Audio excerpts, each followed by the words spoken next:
கர்த்தர் நல்லவர். கர்த்தருடைய பரிசுத்த நாமத்துக்கு மகிமை உண்டாகட்டும்.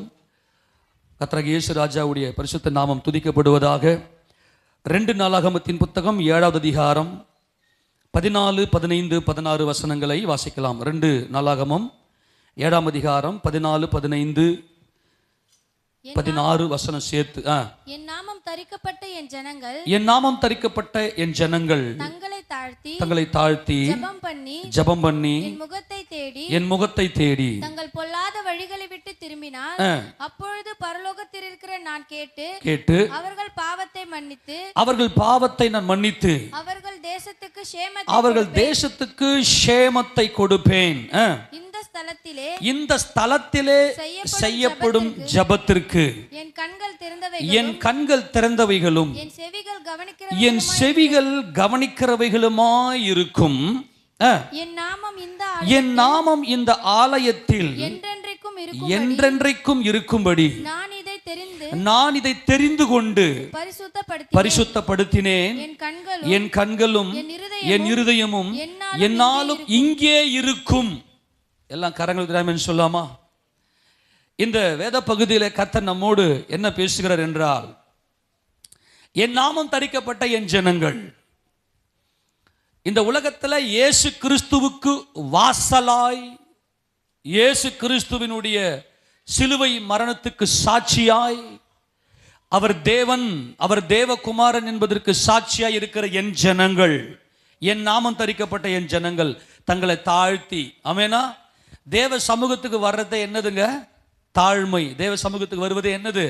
தாழ்மை. இதுதான் நம்ம கூட தான் ஆண்டவர் பேசுறார்.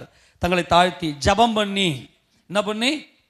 ஜெபம் பண்ணி, அப்புறம் தங்கள் பொல்லாத வழிகளை விட்டு திரும்பினால் அப்பொழுது பரலோகத்தில் இருக்கிற நான் கேட்டு அவர்கள் பாவத்தை மன்னித்து. கரங்களை விட்டு ஆமென் சொல்லாமா? நீ எவ்வளவு பெரிய பாவியா இருந்தாலும் பரவாயில்லை, ஆனால் மனம் திரும்பி அந்த பாவத்தை செஞ்சுன்னு உள்ள வரக்கூடாது. சபைக்குள்ள வந்துட்டு பிற்பாடு பாவத்தை விட்டுட்டு சபைக்குள்ள வான்னு சொல்லலை. அது ஒருத்தரால முடியாது. ஏன்னா தேவன் நீதிமான்களுக்கெல்லாம் பாவிகள் மனம் திரும்ப தான் வந்திருக்கிறார். நீ சபைக்குள்ள வந்து உன் பாவத்தெல்லாம் விட்டுட்டு நீ மனம் திரும்பி உள்ள வரும்போது அவர்கள் பாவத்தை நான் மன்னித்து அவர்கள் தேசத்துக்கு சேமத்தை கொடுப்பேன். யாருக்கு சேமத்தை கொடுப்பாராம்? சொல்லுங்க, யாருக்கு சேமத்தை கொடுப்பாராம்? தேசத்துக்கு சேமத்தை கொடுப்பாராம். 1 கிலோ அரிசி இன்னைக்கு நம்ம மேக்சிமம் பார்த்தா ஒரு நல்ல அரிசி வாங்கினா 60 ரூபாய். அதை வாங்கி நீ சாப்பிடணும் அப்படின்னா தேசத்தினுடைய பொருளாதாரம் நல்லா இருக்கணும். ஆமேனா? ஓப்பனாக சொல்ல போனால் நீங்கள் சர்ச்சுக்கு வரதுனால்தான் தேசமே இன்னைக்கு நல்லா இருக்குது. ஆமேன்னு சொல்லுங்க பார்க்கலாம். இதை கொஞ்சம் நல்லா கொஞ்சம் ஹைஃபையாகவே இருந்து இந்த வசந்தங்கள்லாம் கேளுங்க. நீங்கள்லாம் சர்ச்சுக்கு சொல்ல நான் சர்ச்சுக்கு வரதுனால்தான் என் தேசம் சேமமாக இருக்கிறது. அல்லேலூயா. எல்லாம் உணர்ந்து கொள்ளுங்க. தேசத்துக்கே நான் ஆசீர்வதிக்கிறேன். அடுத்தது சொல்றாரு, எங்க வர? நீ சபைக்கு வருகிறீர்கள், உங்களை தாழ்த்தி தேவ சமூகத்தில் வந்து ஜெபிக்கிறீர்கள். இந்த ஸ்தலத்தில், எந்த ஸ்தலத்தில் நல்லா கொஞ்சம் தெளிவா இருங்க. இந்த ஸ்தலத்தில் நம்ம எல்லாம் ஒன்று கூடி வந்திருக்கிறோமே, இந்த ஸ்தலத்தில் செய்யப்படுகிற ஜபத்திற்கு என் கண்கள், சொல்லுங்க, என் கண்கள் திறந்தவைகளும் என் செவிகள் கவனிக்கிறவை. ஆமென். நீங்க எவ்வளவு பெரிய போராட்டத்தோடு அல்லது எத்தனை தேவைகளோடு நீங்கள் இருப்பீர்களே, ஆனால் இந்த ஸ்தலத்தில் வந்து நீங்கள் ஜெபிக்கிற இந்த ஜபத்திற்கு கர்த்தருடைய கண்கள் திறந்திருக்கிறது. ஜபத்திற்கு கண்ணுக்கும் என்ன சம்பந்தம்? உங்களை கர்த்தர் பார்க்கிறார். நீங்க என்ன வேண்டும் என்று விரும்புகிறீர்களோ உங்களுடைய சத்தத்திற்கு அவர் செவிகள் திறந்திருக்குது அப்படின்னு என்ன அர்த்தம்? செய்கிறார்னு அர்த்தம். டே நான் சொல்றதை கேள்றா அப்படின்னு மற்ற பசங்க சொல்லுவோம். டே சொல்றதை கேள்றா, செய்டா அப்படின்னு அர்த்தம். செய் என்ற அர்த்தம். கேள் என்றால் செய் என்ற அர்த்தம். அப்ப கர்த்தர் என்ன சொல்றாருன்னா, என் கண்கள் உன்னை பார்க்கிறது இந்த ஸ்தலத்தில். இன்னைக்கு ஆண்டவர் நம்மோடு பேசுகிற காரியம் என்னவென்றால், இந்த ஸ்தலத்தில் செய்யப்படும் ஜபத்திற்கு என் கண்கள் திறந்தவைகளும் என் செவிகள் கவனிக்கிறவைகளுமா இருக்கும். என் நாமம் இந்த ஆலயத்தில் என்றென்றைக்கும் இருக்கும்படி. எந்த ஆலயத்தில்? இந்த ஆலயத்தில் என்னென்னைக்கும். ஏன்னா நம்முடைய தேவன் நித்திய தேவன். ஆமெனா? நம்முடைய தேவன் அனாதி தேவன். இந்த ஸ்தலத்து என் நாமம் இந்த ஆலயத்தில் என்றென்றைக்கும் இருக்கும்படி நான் இதை தெரிந்து கொண்டு பரிசுத்தப்படுத்தினேன். இந்த ஸ்தலத்தை தேவன் என்ன செய்திருக்கிறாரா? பரிசுத்தப்படுத்தியிருக்கிறாராம். ஏன்? அவர் அதை தெரிந்து கொண்டார். இந்த ஸ்தலத்துல தேவனை ஆராதிக்கும்படியாய் தேவனுடைய பிள்ளைகள் எல்லாம் ஒன்று சேர்ந்து கர்த்தருடைய நாமத்தை உயர்த்தும்படியாய் இந்த பர்டிகுலர் இந்த பிளேஸை அவர் என்ன பண்றாருன்னா, அவர் தெரிந்து கொண்டு அதை பரிசுத்தப்படுத்தி அவர் நாமத்துக்கு மகிமையை கொண்டு வருகிறார். அதனால என் கண்களும் என் இருதயமும் என்னாலும் இங்கே இருக்கும். என்னாலும் இங்கே இருக்கும். இப்போ இந்த வசனம் பழைய ஏற்பட்ட காலத்திலிருந்து எடுத்து காட்டிட்டு, இப்போ நாம் எல்லாம் புதிய ஏற்பட்ட காலத்தில் இருக்கிறோம். நிறைய பேருக்கு இந்த பழைய உடன்படிக்கை புதிய உடன்படிக்கை அப்படின்னா என்னன்னு தெரியல. நிறைய பேர் என்ன பண்ணுறாங்க, குழம்புறாங்க. இன்னைக்கு நம்ம தெளிவாக ஆண்டவர் இன்னைக்கு நம்மோடு கூட பேச போகிறார். நம்ம எல்லாரும் இன்னைக்கு உணர்வடைஞ்சு கர்த்தருடைய சமூகத்தில் நெருங்க போகிறோம். நான் இன்னைக்கு ஆண்டவர் சொல்லுகிற ஒரு காரியம் என்ன தெரியுமா? என் சகோதரனே சகோதரியே, ஒருவேளை நீ அநேக நெருக்கங்களோடு, ஆண்டவரே என்னுடைய காரியங்கள்லாம் வாய்க்கப்படணும், நான் நெருக்கப்பட்டிருக்கிறேன், நான் சோதிக்கப்பட்டிருக்கிறேன், அல்லது தேவைகளோடு இருக்கிறேன், என் காரியங்கள்லாம் வாய்க்கும்படியா நான் யார்கிட்ட போய் நிற்பேன்னு சொல்லி கர்த்தருடைய சமூகத்தில் இங்கே இப்போ நம்ம ஏறக்குறைய 1 மணி நேரம் கர்த்தரை நல்லா ஆராதித்தோம். நல்ல பாடல்களை பாடி கர்த்தர் நமக்கு செய்த நன்மைகளை எல்லாம் நினைச்சு நல்லா ஆராதித்தோம். அப்படி ஆராதிக்கிற அந்த வேலையிலேயே ஆண்டவரே என்னுடைய இருதயத்துக்குள்ள இப்படிப்பட்ட ஏக்கமெல்லாம் இருக்குதுப்பா அப்படின்னு எத்தனை பேர்லாம் உங்க விண்ணப்பத்தை ஏறெடுத்தீங்க? ஏறெடுத்தவங்களாம் கை உயர்த்தி ஆமென் சொல்லுங்களேன். இப்பதான் கர்த்தர் சொல்றாரு, உன் ஜபத்திற்கு இந்த ஸ்தலத்திலே நல்லா கவனிக்கணும். கொஞ்சம் தியாலஜிக்கலா கொண்டு போறேன். கர்த்தர் இன்னைக்கு நம்மோடு பேச போறேன். இந்த ஸ்தலத்துல நீ செய்த உன் ஜபத்திற்கு என் கண்கள் திறந்திருக்கிறது, என் செவிகள் கவனித்திருக்கிறது. காரணம் என்னவென்றால் இந்த ஸ்தலத்தை நான் தெரிந்து கொண்டிருக்கிறேன். அதனால இந்த ஸ்தலத்தை நான் பரிசுத்தப்படுத்தியிருக்கிறேன். என் கண்கள் எப்பொழுதுமே என்னாலுமே இந்த ஸ்தலத்தின் மேலே இருக்கும் என்று கர்த்தர் சொல்லுகிறார். ஒரு விஷயத்தை நல்லா கவனிங்களேன். எல்லா விஷயத்தையும் நம்மளால் ஆராய்ச்சி செய்ய முடியாது. ஏன்னா வசனங்கள் தேவன் நம்ம கூட பேசும்போது தான் நமக்கு சில வேலைகளை சில பேருக்கு புரியும். நீங்கள் கொஞ்சம் அப்படியே டச் பண்ணி உங்களை அப்படியே கொஞ்சம் பேக்கில் போயிட்டு நினச்சி பாருங்களேன்.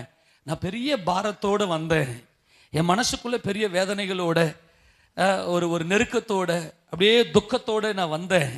சபையில் போன நாள் முதற்கொண்டு, சபையில் வந்த நாள் முதற்கொண்டு என்னையே மீறி அவைகளெல்லாம் பனி போல கரைஞ்சி போனதை எத்தனை பேர் உணர்ந்திருக்கிறீங்க? அல்லேலூயா. இதான் முக்கியம். இந்த ஸ்தலம் புதிய ஏற்பாட்டு காலத்தில் எது ஆலயம்? இது நல்லா கவனிங்களேன். இது என்ன தெரியுமா? சாலமோன் ராஜா தேவாலயத்தை கட்டிட்டு, சீயோன் மலை எருசலேம்ல தேவாலயத்தை கட்டிட்டு பிரதிஷ்டை பண்ணுவார். ஆண்டவரை நோக்கி ஜெபம் பண்ணுவார். ஆண்டவரே, இந்த தேவாலயத்தின் மேலே உங்கள் கண்கள் எப்போது திறந்திருக்கட்டும் ஆண்டவரே. அது நிறைய நீங்கள் நாளாகமம் 37 வாசித்து பாருங்க. அதே மாதிரி ராஜாக்கள் புத்தகத்தை வாசிக்கும் போது பிரதிஷ்டை பண்ணும்போது சாலமோனுடைய ஜெபம் பயங்கர மகிமையாக இருக்கும். இப்போ கர்த்தர் என்ன பண்ணுறாருன்னா, அந்த பிரதிஷ்டை பண்ணிட்டு சாலமோன் பண்ணுற இந்த ஜெபத்துக்கு பதில் கொடுக்கும்படியாய் அவர் என்ன செய்கிறாருன்னா, ஆசீர்வதித்து சாலமோனுக்கு வாக்குத்தத்தங்களை கொடுக்கிறார். சாலமோனே, நீ ஒன்றையும் கவலைப்படாத, இந்த ஸ்தலத்தில் யார் யாரெல்லாம் ஜெபம் பண்ணுறாங்களோ அந்த ஜெபத்துக்கு என் கண்கள் திறந்திருக்கிறது, என் செவிகள் கவனித்திருக்கிறது, அவர்களுடைய காரியங்களை வாய்க்கும்படி நான் செய்வேன் என்று கர்த்தர் சொல்லுகிறார். அல்லேலூயா. நமக்கு தேவை நல்ல ஜீவனுள்ள வாழ்க்கை, நல்ல போஜனம். நமக்கு இந்த போஜனமே ஜீவன். நம்ம இருக்கணும்னா நல்ல மழை பெய்யணும். மழை பெஞ்சா தான் அந்த தேசம் நல்லா சேமமாக இருக்கும். அதில் தான் எந்த ஒரு சேதமும் இல்லாமல் அந்த ஜனங்கள் நல்லா ஜீவனோடு இருப்பார்கள். அப்போது ஒரு தேசம் நல்ல மழை பொழிந்து நல்ல செழிப்பாக சேமமாக இருக்கணும்னா அதில் இருக்கக்கூடிய ஜனங்கள் என்னை தேட வேண்டும் என்று கர்த்தர் சொல்லுகிறார். இதை நீங்கள் நல்லா கொஞ்சம் இதோடைய பின்னணியை நல்லா தியானம் பண்ணிட்டு, ஆலயம்னா என்ன, தேவன் இன்னைக்கு சொல்லுகிற இந்த ஆலயம், இந்த ஸ்தலம்னா என்ன, டிஃபரெண்டாக புரிஞ்சுக்கணும். தேவாலயம்னா என்ன, தேவன் சொல்லுகிற இந்த ஸ்தலம், பர்டிகுலர் பிளேஸ், தேவனால் தெரிந்து கொள்ளப்பட்ட அந்த இடம், அவர் பரிசுத்தப்படுத்தின அந்த இடம், இங்க வந்து ஏன் நம்ம ஜெபிக்கிறோம், இந்த ஜெபத்துக்கு மட்டும் கர்த்தர் ஏன் பதில் கொடுக்கிறார் என்பதை குறித்து நான் தெளிவா பார்க்கலாம். வாசிங்க பார்க்கலாம். 12 வாசிங்க. இப்ப 12. கர்த்தர் இரவிலே சாலமோனுக்கு தரிசனமாகி, நான் உன் விண்ணப்பத்தை கேட்டு, நல்லா கவனிக்கணும், இந்த ஸ்தலத்தை எனக்கு பலியிடும் ஆலயமாக தெரிந்து கொண்டேன். நான் மழை இல்லாதபடிக்கு வானத்தை அடைத்து அல்லது தேசத்தை அழிக்க வெட்டுக்கிளிகளுக்கு கட்டளையிட்டு அல்லது என் ஜனத்திற்குள் கொள்ளை நோயை அனுப்பும் போது, இது 3 காரியமே பார்த்தோம்னா நம்முடைய ஜீவன் சம்பந்தப்பட்டது. இந்த 3 காரியம் என்னது? மழை, அப்புறம் பயிர்களை அழிக்கிறதுக்கு வெட்டுக்கிளி, அப்புறம் கொள்ளை நோய். மழை இல்லைன்னா தேசமே அவ்வளவுதான். ஆமென் சொல்லுங்க. நம்மெல்லாம் விவசாய கிராமத்தில் இருக்கிறோம். ஒரு காலத்தில் நாங்கள்லாம் சின்ன பிள்ளைங்களா இருக்கும் போதெல்லாம் பார்த்தீங்கன்னா, இப்போல்லாம் நிறைய ஃப்ளாட்டு போட்டாங்க இல்லையா. நம்ம ஊரில் நல்ல விவசாய பூமி, சுற்று வட்டாரத்திலே நம்முடைய கிராமம் நல்ல விவசாய பூமி. ஆனால் ஒரு நேரத்தில் எல்லாருமே ஃப்ளாட் போட்டாங்க. காரணம் என்னென்னா, இதுக்கு மேலே நாங்கள்லாம் பயிர் செய்து பிழைப்போன்ற நம்பிக்கை எங்களுக்கு இல்லை. ஏன்னா ஆற்றுல தண்ணி போல, அதனால நல்லா போர் போட்டு நல்லா எல்லா தண்ணியும் எடுத்துறதுனால போர்லாம் வத்தி போச்சு. இதுக்கு மேலே நாங்கள் பிழைப்புன்னு தெரியல. அதனால நிலத்தெல்லாம் வித்துலான்னு சொல்லிட்டு நிலத்தெல்லாம் நல்லா விவசாய பூமி நல்லா குறைஞ்சது நல்லா 2 போகம் நல்லா விளையும். ஆமேனா? ஆமேனா இல்லையாப்பா? அதுக்கு காரணம் என்ன? மழை இல்லை, தேசத்துல மழை இல்லை. 2வது, அப்படி மழை பொழிஞ்சி நல்லா செழிப்பா விளைஞ்சாலும் வெட்டுக்கிளி வந்து அந்த வெள்ளாண்மையை, அந்த செழிப்பை அழித்து விடும். நீ என்னத்தான் நல்லா செழிப்பா உன் பயிர் செய்து நீ வந்து உன்னை வளர்த்து கொண்டாலும் வெட்டுக்கிளி வந்து அதை அழித்து விடும். 3வது, கொள்ளை நோய் வரும். இந்த கொள்ளை நோய் வந்து ஜனங்களை அழிந்து விடுவார்கள். இப்ப கர்த்தர் என்ன சொல்றாருன்னா, இந்த 3 காரியத்திலையும் உங்களுக்கு நல்ல ஆசீர்வாதம் இருக்கணும்னா, நல்ல மழை பெய்யணும் அப்படின்னா நீ என்ன செய்யணும்னா, என் நாமம் தரிக்கப்பட்ட என் ஜனங்கள், நான் தெரிந்து கொண்டிருக்கிற என் ஜனங்கள் தங்களை தாழ்த்தி ஜெபம் பண்ணி என் முகத்தை தேடி தங்கள் பொல்லாத வழிகளை விட்டு, நான் சொல்லுங்க பார்க்கலாம், எதை விட்டு? பொல்லாத வழி. பொல்லாத வழினா என்ன? ஒவ்வொரு மனுஷனும் பாவி, எந்த மனுஷனும் பொய்யன், அவனுக்குன்னு மாம்ச இச்சையின் வழி வாழுகிற அந்த ஒரு பொல்லாத பாவங்கள் இருக்குது. அந்த பாவத்தெல்லாம் விட்டுட்டு என் சமூகத்தை தேடி வந்து தேவ சமூகத்தில் உட்கார்ந்து ஜெபம் பண்ணாங்கன்னா, பரலோகத்தில் இருக்கிற நான் அவர்கள் பாவத்தை மன்னித்து, கரங்களை ஊற்றி ஆமென் சொல்லுங்களேன். உள்ளே வந்திருக்கிற நம்ம அத்தனை பேருடைய பாவங்களும் மன்னிக்கப்பட்டிருக்கிறது. ஆமாண்டவரே, முன்னாடி நான் குடிச்சுக்கின்னு இருந்தேன், இப்போ நான் குடிக்கல. முன்னாடி நான் ஊதாரித்தனமா இருந்தேன், இப்போ நான் ஊதாரித்தனமா இல்லை. ஆண்டவரே, முன்னாடி எனக்குன்னு அநேக பழக்க வழக்கங்களாக இருந்துச்சு, அந்த பொல்லாத பழக்க வழக்கத்தை விட்டுட்டேன். இன்னைக்கு உங்க சமூகத்தை தேடி வந்திருக்கிறேன் அப்படின்னு சொல்லி நீ உள்ள வரப்பாரு. உள்ள வந்து தேவனை ஆராதிக்கிறீங்க பாரு, தேசத்தையே கர்த்தர் ஆசீர்வதிக்கிறார். ஆமென் சொல்லுங்களேன். மழை பெய்யும் போது எல்லாம் ஒரு ஆமென் சொல்லுங்க. எல்லாம் என்ன கவனிங்க. மழை, வானத்திலிருந்து மழை பெய்யும் போது கர்த்தாவே உமக்கு நன்றிப்பா அப்படின்னு சொல்லுங்க. ஏன்னா கர்த்தர் உங்களை பார்த்து தேசத்துக்கு மழையை கொடுத்திருக்கிறார். ஆமென். ஏனென்றால் நீங்கள் ஜீவனுள்ள தேவனை ஆராதிக்கும்படியாய் அவர் சமூகத்தில், இந்த ஸ்தலத்தில் தேவன் தெரிந்து கொண்டு பரிசுத்தப்படுத்திருக்கிற இந்த ஸ்தலத்தில் வந்திருக்கிறபடியினாலே உங்கள் ஜபத்திற்கு பதில் கொடுத்தான் மழையை கொடுக்கிறார். மழையை கொடுத்தாரு அப்படின்னாவே வெட்டுக்கிளிகள்லாம் இல்லாதபடிக்கு தேவன் அழிக்கிறார். கொள்ளை நோய்களையும் கர்த்தர் வரவிடாமல் நம்மை ஆசீர்வதிக்கிறார். தேசத்தில் சேமத்தை கொடுக்கிறார். ஆமென் சொல்லுங்களேன். கொள்ளை நோய் வந்தா நீ நடமாட முடியுமா? ஒரு கொரோனாவுக்கே உலகமே அல்லாஹ்பட்டுருச்சு இல்லையா? தெருவில் நடமாட முடியாம 144 போட்டு பைக் எடுத்துன்னு போனாலும், ஹாஸ்பிட்டலுக்கு போனால் கூட ஹாஸ்பிட்டல் சீட்டை காட்டு என்னென்னமோ பண்ணி, கொள்ளை நோய் பயங்கரம் இல்லையா? ஆனால் தேவனாகிய கர்த்தர் இந்த தேசத்துக்கே சேமத்தை கொடுப்பேன் என்று கர்த்தர் சொல்லுற என்று சொன்னால் நான் சர்ச்சுக்கு வர்றதுனால தான். அல்லேலூயா. எவ்வளவு பேர் சந்தோஷம்? ஆமேனா? எத்தனை பேர் சந்தோஷமா இருக்குது? ஆக இந்த ஸ்தலத்துல வந்து நீ செய்கிற இந்த ஜபத்துக்கு கர்த்தருடைய கண்கள் திறந்திருக்கிறது, அவருடைய செவிகள் கவனித்திருக்கிறது. காரணம், என் கண்களும் என் இருதயமும் என்னாலும் இங்கே இருக்கும், இந்த இடத்துல இருக்கும் அப்படின்னு சொல்லி இங்க தேவன் சொல்றாரு. சரி, இது பழைய ஏற்பாட்டு காலத்துல எழுத்தின்படியே சாலமோன் ராஜா கட்டின தேவாலயமாச்சு. புதிய ஏற்பாட்டு காலத்துல உன் சரீரமே நான் தங்குகிற ஆலயம் என்று கர்த்தர் சொல்லியிருக்கிறாரே, அப்ப இதுக்கும் அதுக்கு என்ன சம்பந்தம் அப்படின்னு நிறைய பேர் கேட்கலாம். அப்ப இந்த வாக்குத்தத்தம் நம்முடைய வாழ்க்கையில உண்மையா அப்படின்னு நம்ம கேட்கலாம். நல்லா கவனிங்களேன். ஆலயம் எடுத்து வாசி, உங்களுக்கு ஒரு 1 by 1 தேவன் இன்றைக்கு நம்மோடு பேசுவாராக. 1 கொரிந்தியரின் புத்தகம் 6வது அதிகாரம் 19வது வசனத்தை வாசிக்கலாம். 1 கொரிந்தியர் 6:19.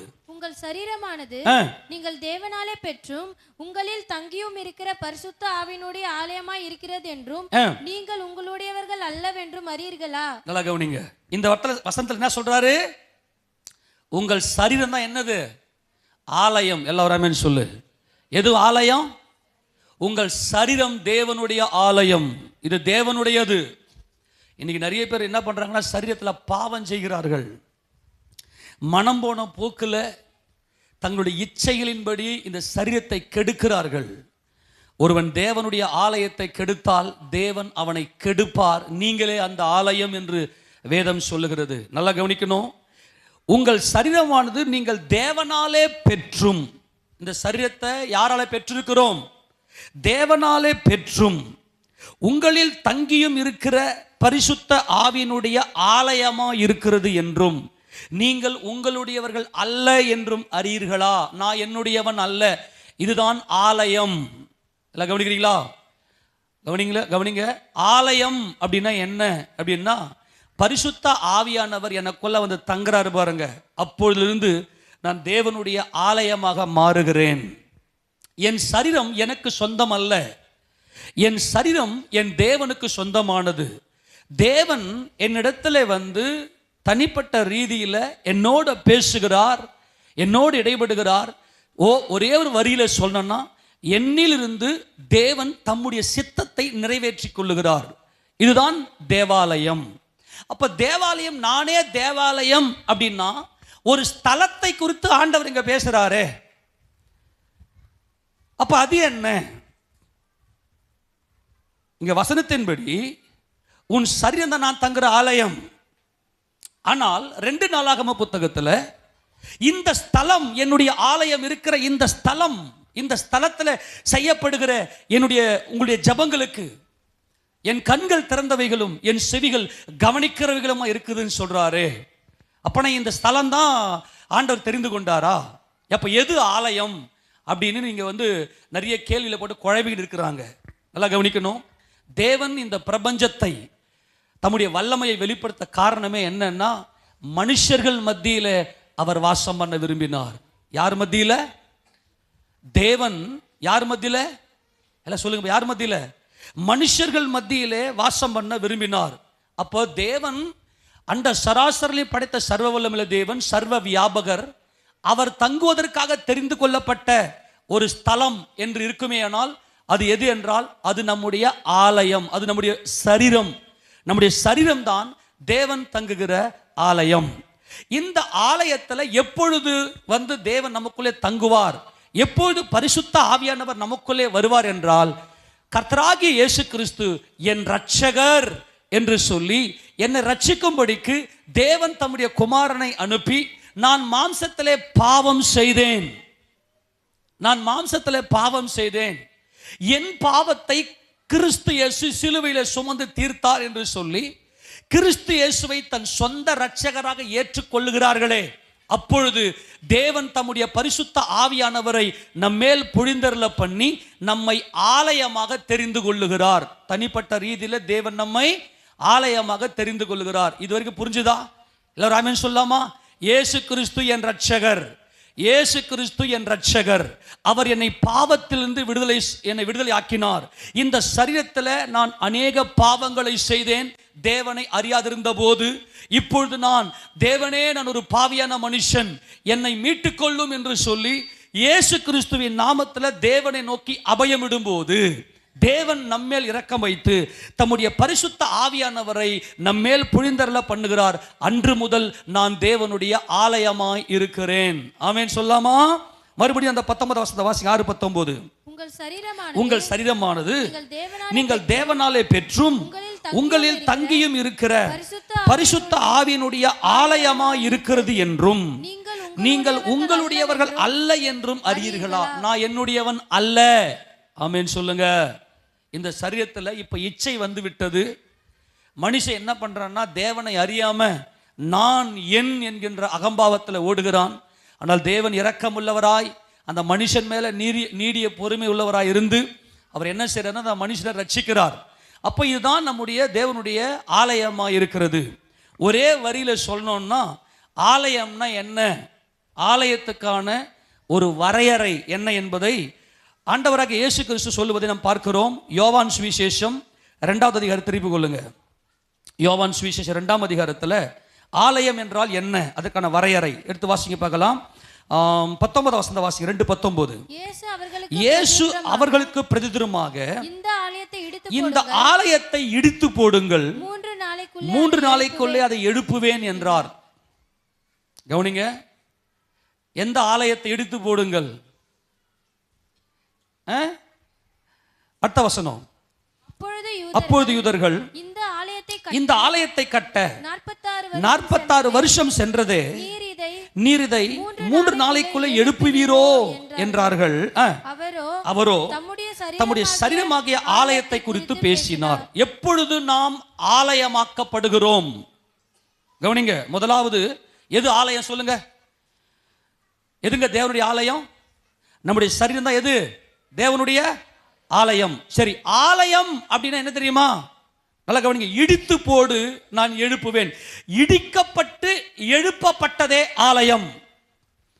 இடிக்கப்பட்டு எழுப்பப்பட்டதே ஆலயம். இந்த ஆலயத்துல தேவன் வந்து தங்குகிறார். தமக்கு சித்தமானதை எல்லாம் இந்த சரீரத்திலிருந்து செயல்படுகிறார். சொல்லுங்க, ஆலயம் என்ன சொல்லுங்க? இடிக்கப்பட்டு எழுப்பப்பட்டதே. கர்த்தரே சொல்றார், ஏசாயாவே சொல்றாரு, இந்த ஆலயத்தை இடித்து போடுங்க, அதாவது இந்த ஆலயத்தை சிதைங்க, இந்த ஆலயத்தை அடிங்க, இந்த ஆலயத்துல சிலுவையில அடிங்க. இந்த ஆலயம் 3வது நாள்ல உயிரோடு எழுந்திருக்கும். அல்லேலூயா. தேவன் ஆவியா இருக்கிறார். கிறிஸ்து இயேசு மரித்து அடக்கம் பண்ணப்பட்டு 3வது நாள்ல உயிரோடு எழுந்து அவர் தேவனுடைய சாயலை பெற்றுக்கொண்டார். அவரே கர்த்தரே ஆவி ஆனார். அதே போலத்தான் நாம கூட தேவனுடைய ஆலயமாக பரிசுத்த ஆவியானவர் நமக்குள்ளே வந்து தங்கி இருக்கிறாரு. அதுக்கு என்ன காரணம்னா, நாமும் நம்முடைய இந்த பழைய ஆலயத்தை இடித்து போட்டோம். எத்தனை விசுவாசிக்கிறீங்க? பழைய பாவ மனுஷனை நாம் கலைந்து போட்டோம். பழைய பாவ மனுஷன் எப்படிப்பட்டவன்னா, பயங்கரமான பாவத்தை செஞ்சவன். ஆமேனா? பழைய பாவ மனுஷன் யாருன்னா, நம்முடைய சரீரத்தில் சொல்லப்பட்ட இருக்கக்கூடிய இச்சையின்படியே நடந்து தாறுமாறா ஓடினவங்க.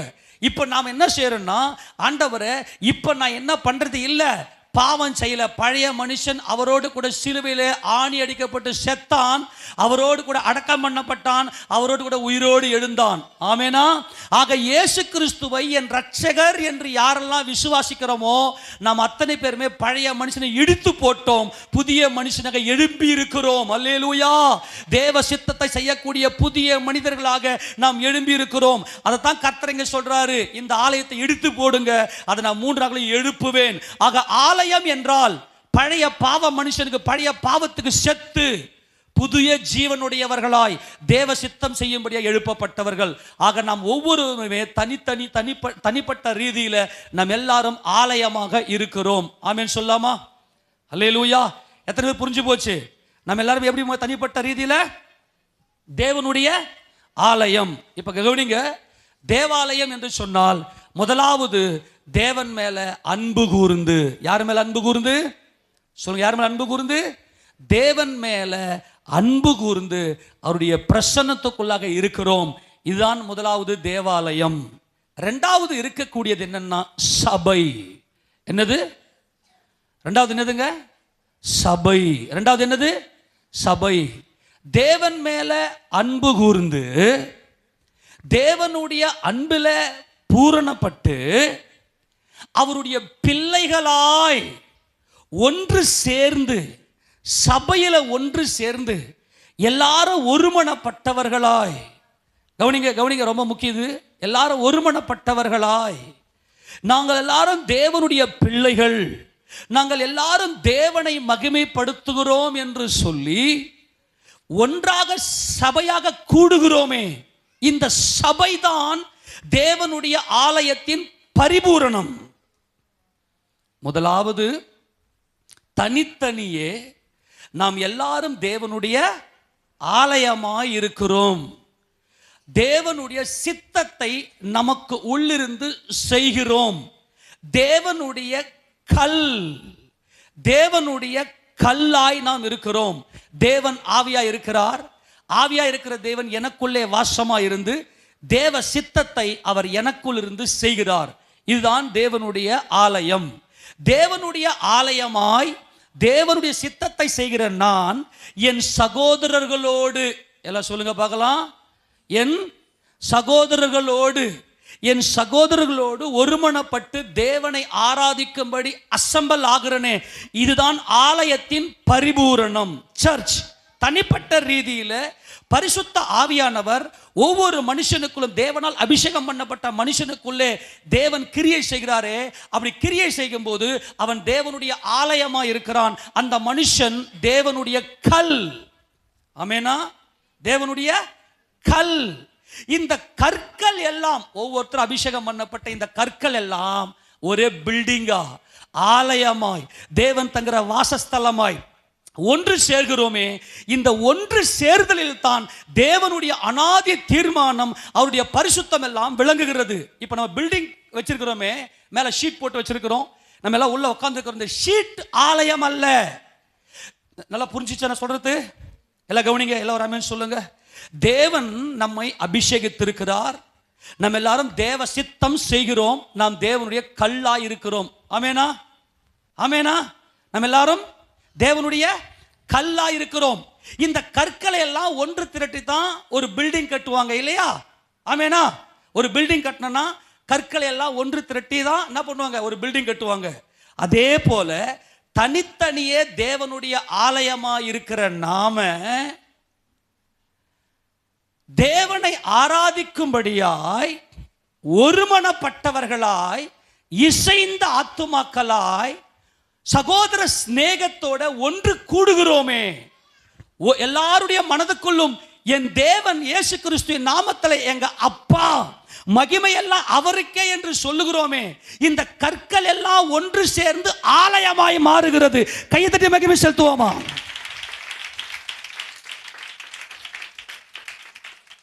நல்லா கவனிங்க, நல்லா கவனிங்க. நான் மறுபடியும் சொல்றேன், தனிப்பட்ட ரீதியில் இயேசு கிறிஸ்து என் ரட்சகர் அப்படி சொல்லும் போது இந்த ஆலயம் இடிக்கப்பட்டு போகிறது. ஆமெனா? இயேசு கிறிஸ்து ரட்சகர் சொல்ற ஆமென் சொல்லுங்க. இந்த ஆலயத்தை இடித்து போடுங்கள். இது பழைய பாவ மனுஷன், இந்த இச்சையின்படி நடந்தான். இப்பொழுது இயேசு கிறிஸ்து என் ரட்சகர் அப்படின்னு நான் சொல்லும் போது, இடித்து போட்ட நான் உயிரோடு எழுந்து தேவ சித்தம் செய்கிறேன். தேவ சித்தம் செய்கிறேன். அதான் கல். அதான் என்னதுங்க? கல். ஏனென்றால் தேவன் எப்படி இருக்கிறார்? ஆவியா இருக்கிறார். ஆவியா இருக்கிற தேவன் எனக்குள் இருந்து அவர் சித்தத்தை எல்லாம் செய்து முடிக்கிறார். நான் என்ன செய்கிறேன்? என் தேவன் சொல்லுவதெல்லாம் நான் செய்து முடிக்கிறேன். அப்போ இந்த கற்கள் நாம் எல்லாருமே பரிசுத்த ஆவியின் அபிஷேகத்தை பெற்று தேவ சித்தம் செய்கிற தேவ ஆலயமாக இருக்கிறோம்.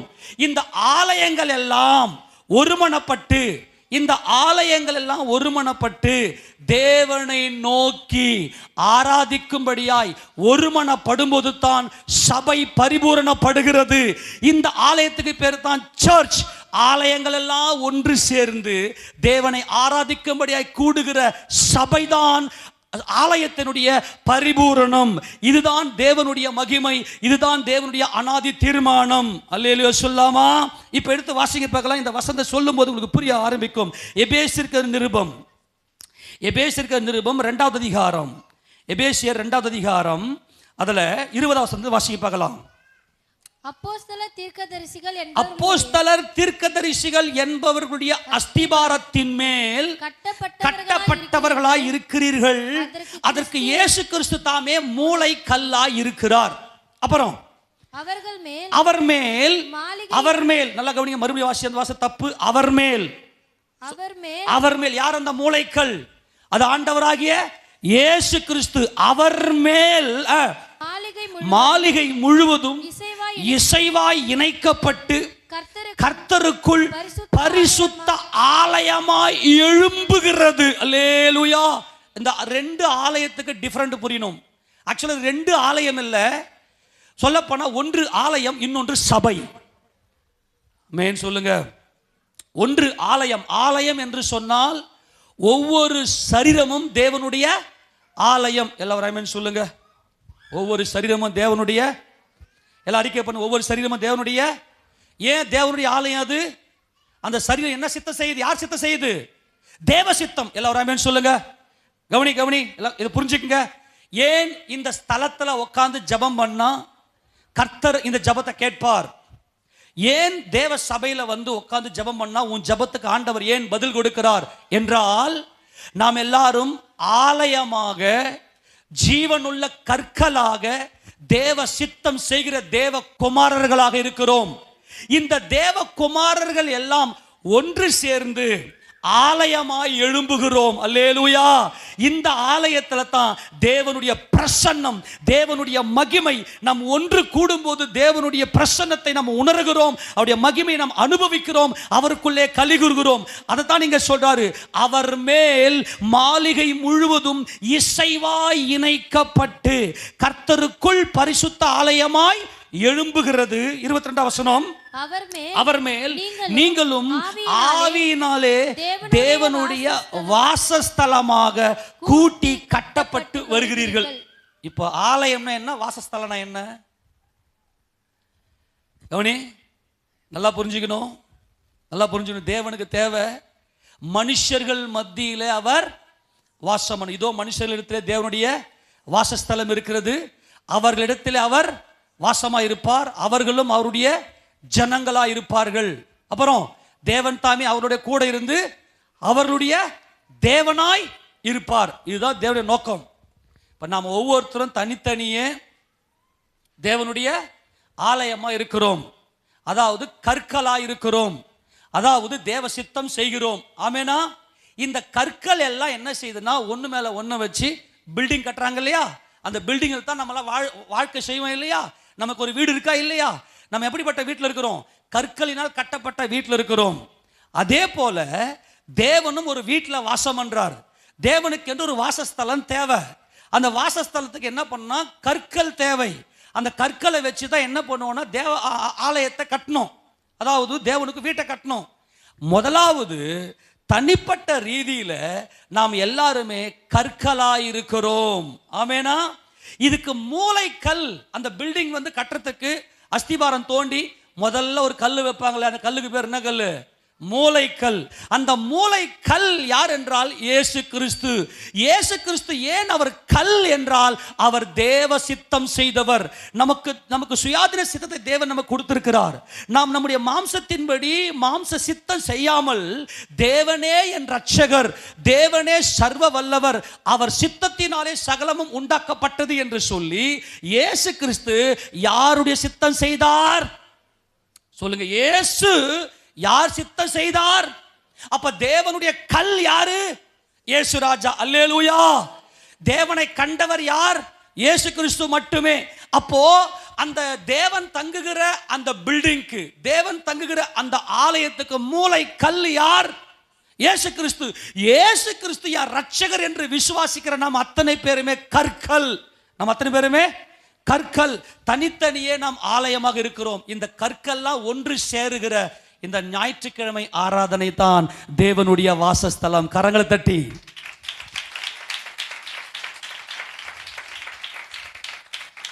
நீ தனித்தனியே கல்லா இருந்தா தான், நீ தனித்தனியே கல்லா இருந்தால்தான் நீ தனிப்பட்ட ரீதியில உன் சரீரத்தில் இடிக்க ஒப்பு கொடுத்துட்டு பழைய பாவத்தை செய்த இந்த மனுஷனை வெறுத்து புதிய மனுஷனாகிய கிறிஸ்து இயேசுவை உங்கள் இருதயத்தில் தரித்து கொண்டால்தான் நீங்கள் தேவனுடைய ஆலயமாய், என் சபையில ஒன்று கூடுகிற எல்லாரும் என் சகோதரர்கள். இவங்கள யாருங்க? இவங்க சபையில் இருக்கிற எல்லாரும் யாருங்க? என் சகோதரர்கள், என் சகோதரிகள் அப்படின்னு சொல்லி இசைந்து இருக்கணும். சொல்லுங்க, எப்படி இருக்கணும்? இசைந்து. நல்லா கவனிங்க, மறுபடியும் இந்த வசனத்தை வாசிக்கிறேன். நான் 20 வாசிக்கிறேன். அப்போஸ்தலர், தீர்க்கதரிசிகள் என்பவர்களுடைய அஸ்திபாரத்தின் மேல் கட்டப்பட்டவர்களாயும் இருக்கிறீர்கள், அதற்கு இயேசு கிறிஸ்து தாமே மூலைக்கல்லாய் இருக்கிறார். கவனிங்க, அப்போஸ்தலர், தீர்க்கதரிசிகள் என்பது அஸ்திபாரம். அஸ்திபாரம் கண்ணுக்கு தெரியாது. அதுக்கு உள்ள இருக்கிற மூலைக்கல் யாருன்னா இயேசு கிறிஸ்து. இயேசு கிறிஸ்து தேவனுடைய குமாரன் என்பதற்கு சாட்சி யார் என்றால் அப்போஸ்தலர்களும் தீர்க்கதரிசிகளும்.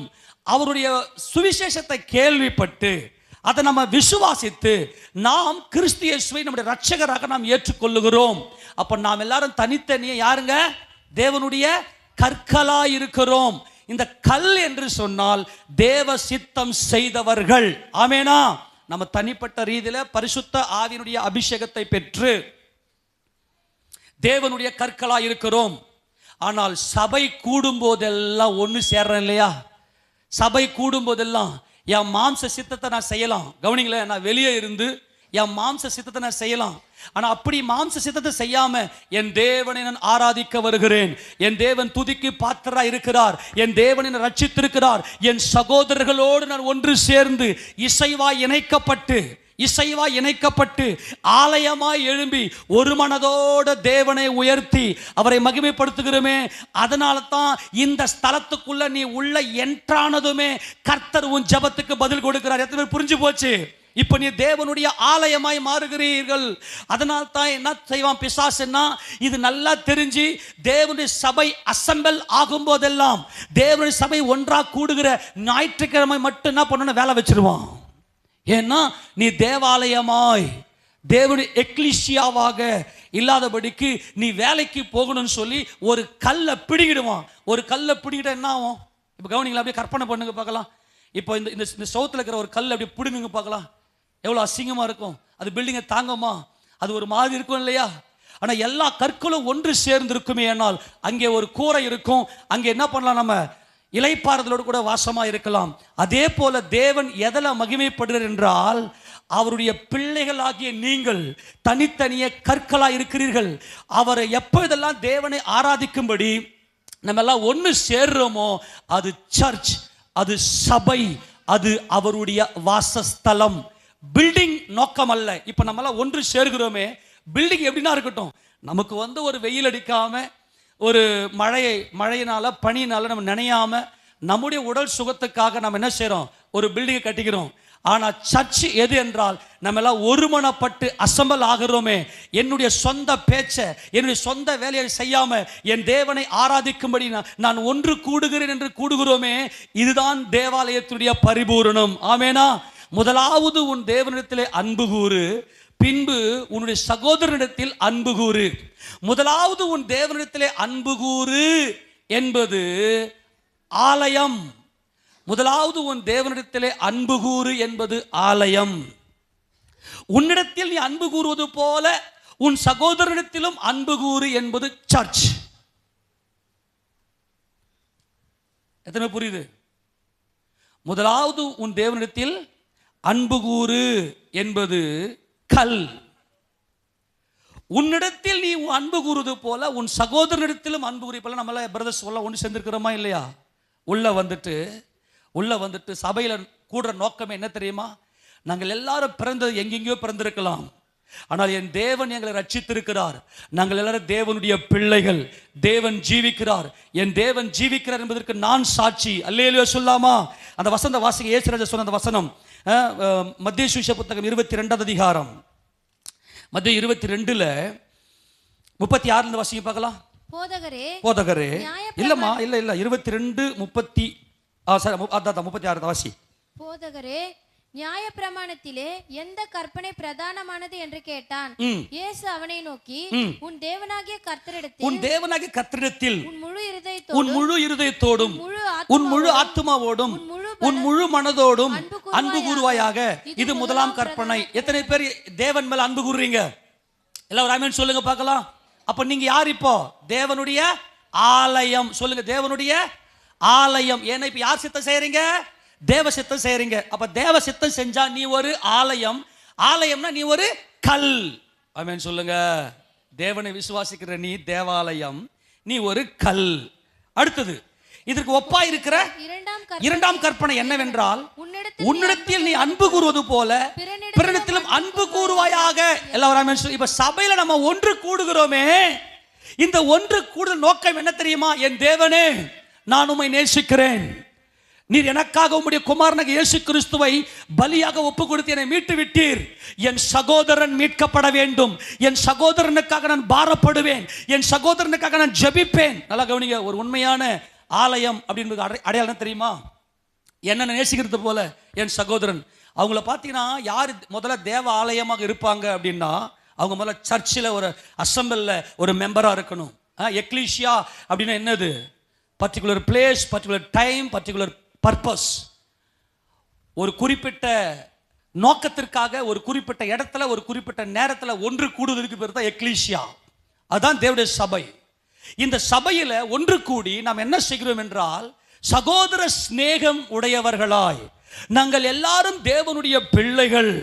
என்னிடத்தில் நான் அன்பு கூறுவது போல என் சகோதரனிடத்திலும் அன்பு கூறும்படியாய் ஒன்று கூடி வருகிறேனே.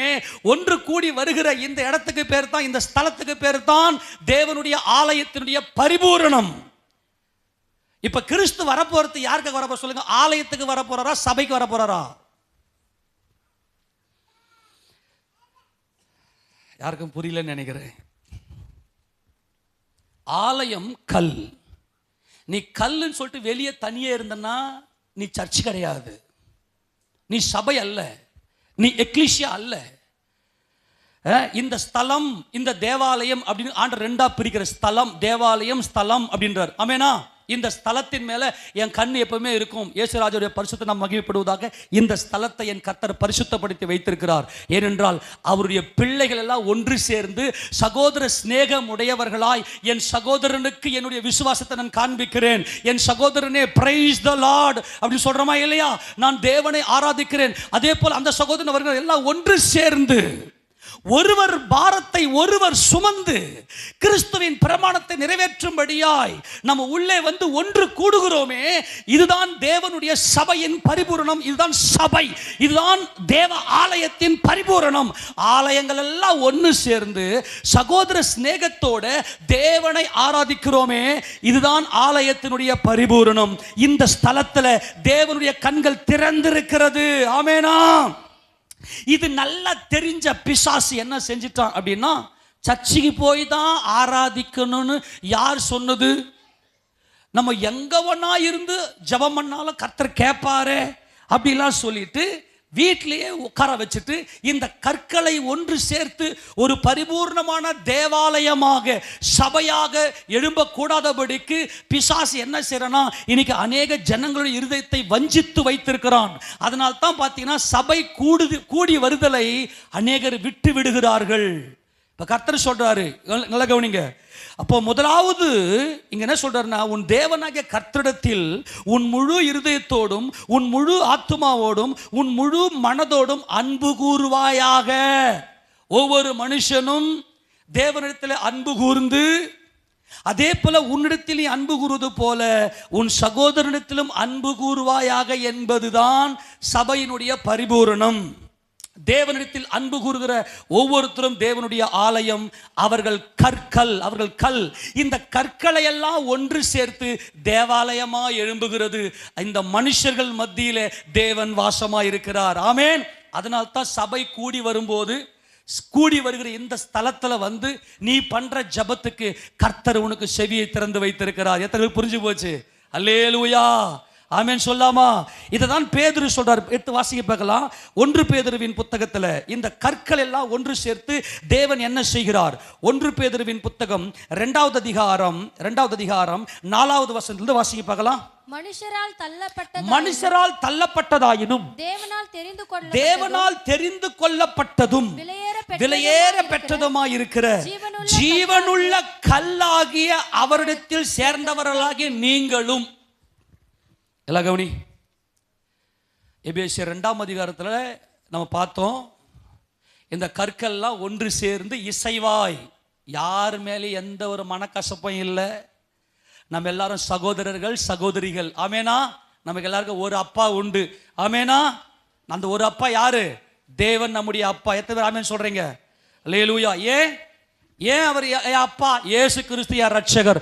இயேசு கிறிஸ்து இல்லாமல் ஒருவனும் பிதாவென்று சேர முடியாது. அப்ப இயேசு கிறிஸ்து யார்? ரட்சகர். எப்படி?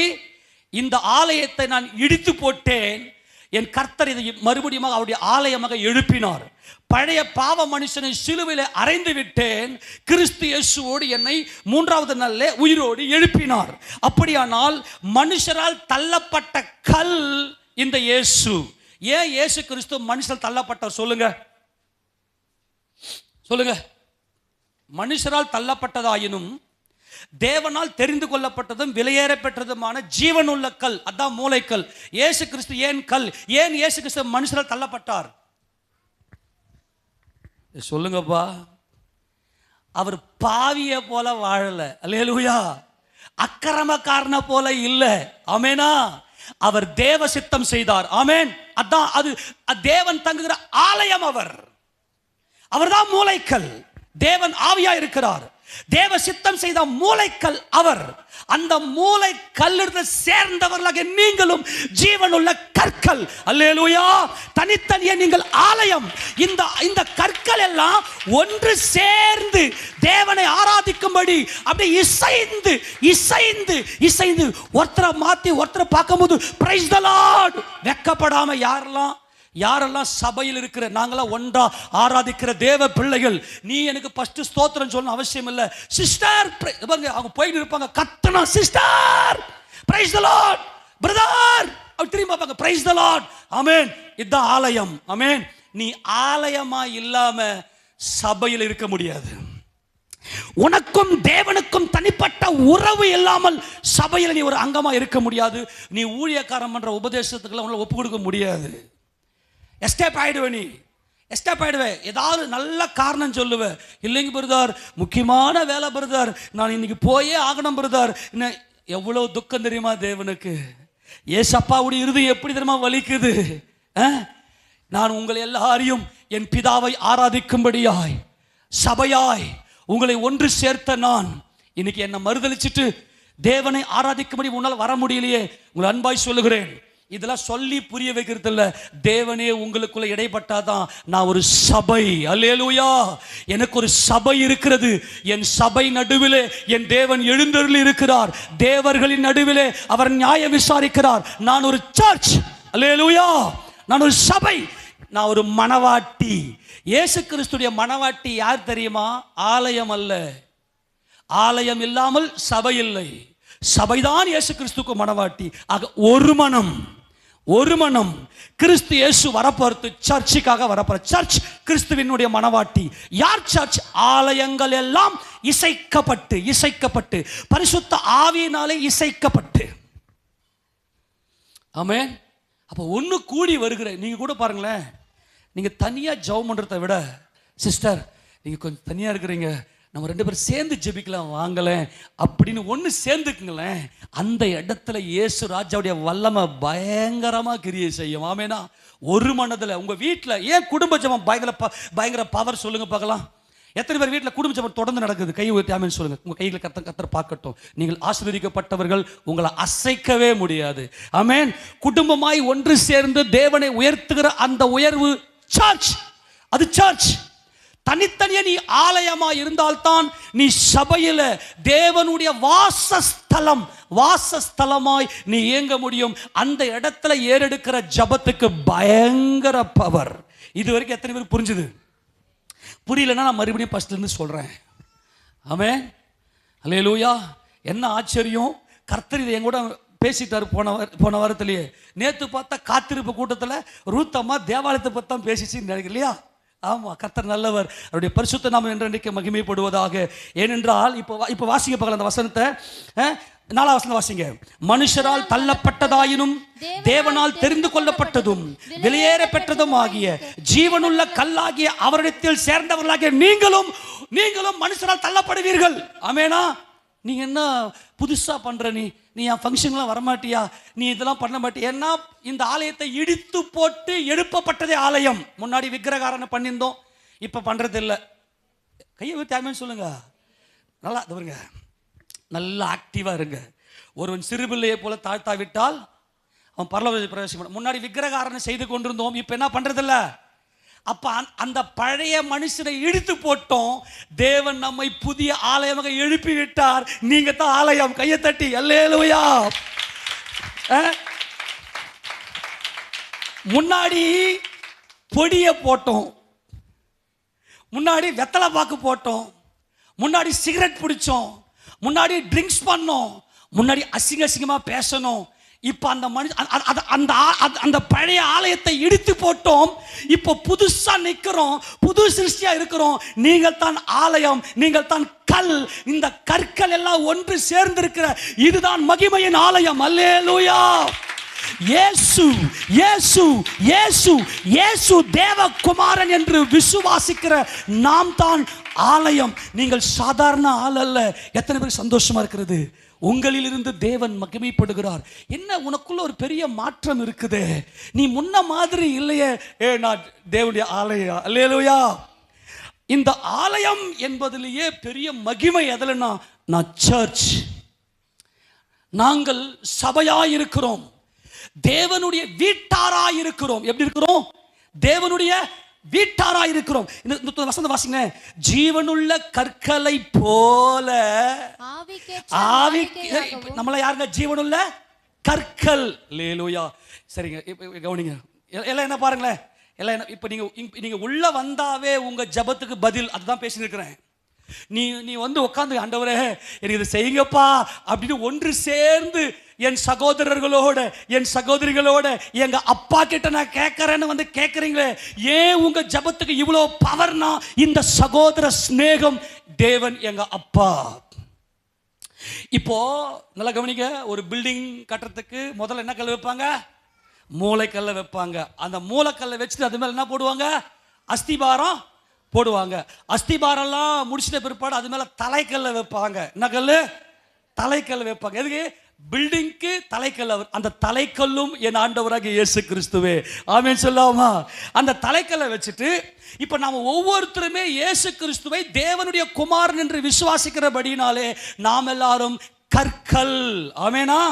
இந்த கற்கள் எல்லாம் ஒன்று சேர்ந்து ஒரு இடத்துல வந்து அசெம்பிள் ஆகுது. Assemble assemble assembly.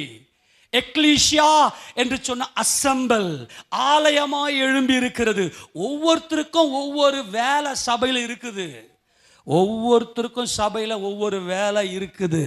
எங்க அப்பாவுடைய வீட்டில் நாங்கள் ஒன்று சேர்ந்து என் சகோதரனுக்காக என் சகோதரிக்காக இந்த வேலையை செய்கிறேன். அதுதான் சர்ச்.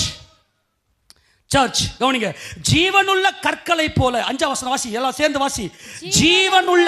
நான் என்ன கல்லு? நான் என்ன கல்லு? ஜீவனுள்ள கல்லு. ஏன்னா என் தகப்பனுக்கு, என் இயேசு கிறிஸ்துவுக்கு நானே வாசல். அல்லேலூயா சொல்லுவோமா?